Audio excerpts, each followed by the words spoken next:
கதை கேட்கும் நண்பர்களுக்கு கனிவான வணக்கம்.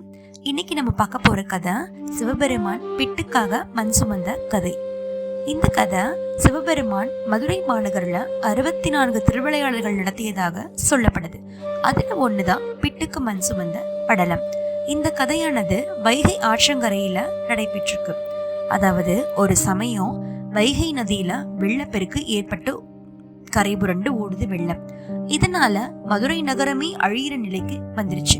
அப்போ மதுரையை ஆண்டு வந்த அரிமர்த்தன பாண்டிய மன்னன் வீட்டுக்கு ஒருத்தவங்க மண் சுமந்து வைகை கரைய வலுப்படுத்தணும்னு உத்தரவு போடுறாரு. இந்த செய்தி மக்கள் அனைவருக்குமே அறிவிக்கப்பட்டுச்சு.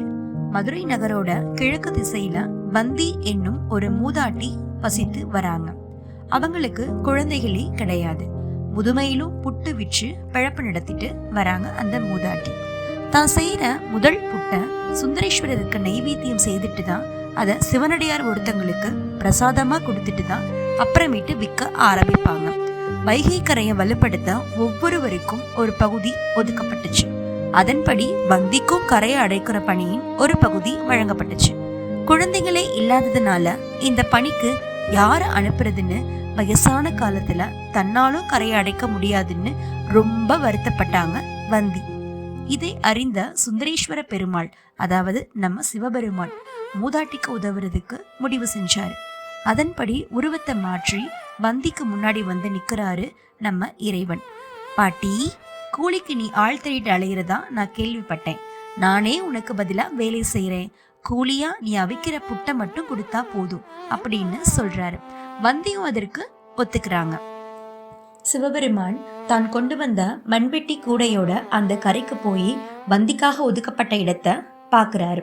அங்கு கொஞ்ச நேரம் சுறுசுறுப்பா மண்ணை வெட்டுறாரு.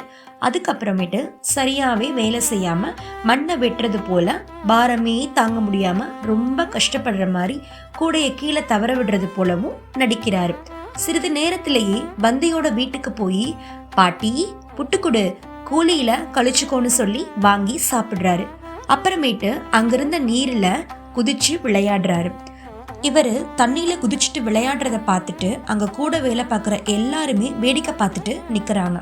இதனால வந்தி மூதாட்டியோட இடத்துல மட்டும் ஒழுங்காவே வேலை நடக்கலையாம். அப்போ தலைமை காவலர் அங்கு வராரு. வேலை செய்யாம என்ன ஆடிக்கிட்டு இருக்க? மூதாட்டிக்கிட்ட புட்டை மட்டும் வாங்கி சாப்பிட்டுட்டு வேலை செய்யாம ஏமாத்திரியா நீனு அப்படின்னு அவரை கண்டிக்கிறாரு. அந்த சமயத்துல பணிகளை பார்வையிட வந்த அரிமர்த்தன பாண்டிய மன்னன் அங்கு வராரு. அப்போ ஒரு இடத்துல மட்டும் வேலை நடக்காம இருக்கிறத பார்த்து ரொம்ப கோபம் அடைகிறார். அண்ணன் விசாரிக்கும் போதுதான் தெரியுது, கூலியாளாக வந்த இறைவன் தான் அந்த இடத்துக்கு பொறுப்புன்னு.